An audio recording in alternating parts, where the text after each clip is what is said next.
Hello everyone and welcome back to the channel. In today's video, you are going to learn that how you can enable dark mode in Discord application. So without wasting any time, let's begin our video. Open the Discord application on your device. Once you do so, from the menu at the bottom, select U. So once you tap on U, the next thing you need to do is to tap on the setting icon. So it will bring you to the settings menu. From here, you need to scroll down where you will find the appearance option.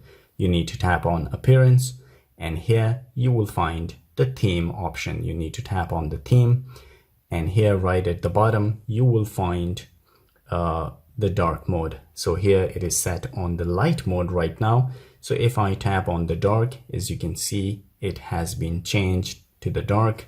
So if you change it more, it is midnight, it will make it more darker.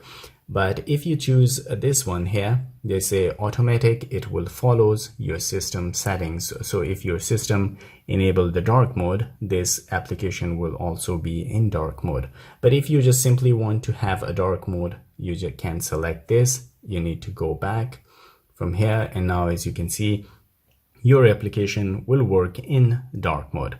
So guys, this is how you can enable dark mode in a Discord application. If you like the video, don't forget to subscribe. I will see you in the next video. Till then, take care.